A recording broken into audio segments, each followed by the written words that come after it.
Coming back to the global CDAO exchange this January, happening in Beverly Hills, what is one thing you're most looking forward to there? I always look forward to connecting with peers and talking, especially the last 18 months and how they're dealing with a lot of this digital acceleration. Almost everybody's had it in some form or fashion and dealing with it. We've all had to deal with, like, how do you deal with remote work? Now, how are we dealing with bringing people back? And how are we dealing with those policies, how it's impacted their business? So you always learn something from these industries that's so unique. So I always look forward to connecting and learning from my peers in those environments. Yeah, absolutely.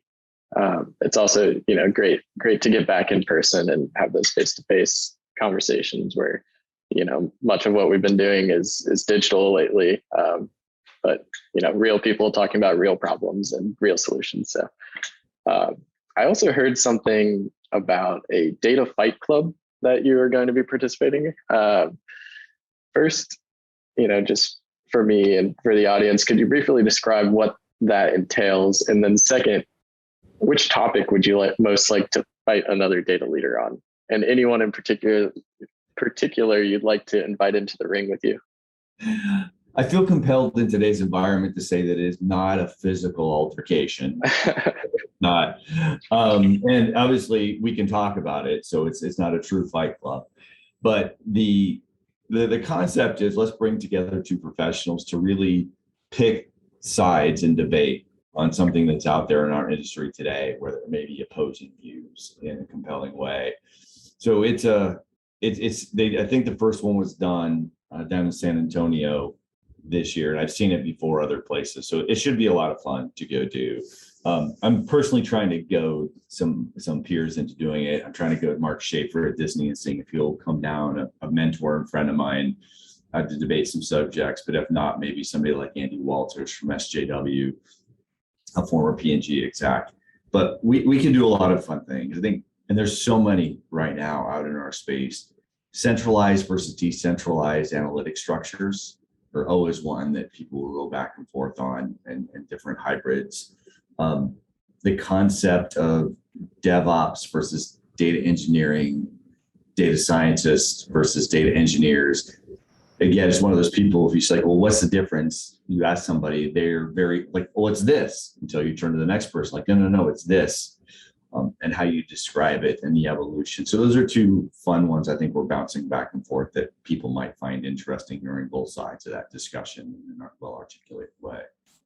Yeah, definitely. I think that centralized versus decentralized is one that people are going to be fighting about for a while until there is a clear winner, or maybe both just work, and that's how it goes. But yeah, that'll be really exciting, and I look forward to seeing the results of that, and hopefully you come out victorious. Yeah, maybe I can get a vendor in there and we'll just debate build versus buy, because that's always fun. Yeah, exactly. So final question for you, Cameron. As a global leader who's traveled extensively, you mentioned you worked for Disney for a while and got to travel to all their different parks. If you could live in any other country in the world other than the United States, which country would it be and why? Wow, that's a hard one. There's so many great places. Yeah, I think for me, it'd be a toss-up, maybe between like the Greek Isle of Rhodes or the mountains of Costa Rica. I know they're different, but they're both so amazing, so peaceful, and the people are so great. But I think ultimately my Spanish is a lot better than my Greek. So probably up in the mountains of Costa Rica, north of San Jose. It's just so beautiful, and the people are just so down to earth. It's such a fun place to visit if you've never been.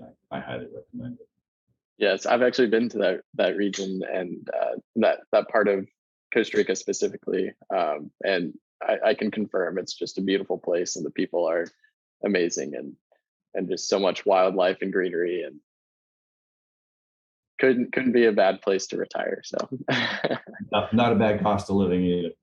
No. So that just about wraps things up for us here. Thank you, Cameron Davies, for joining me today. This has been incredible. For the viewers out there, please visit cdomagazine.tech for additional interviews.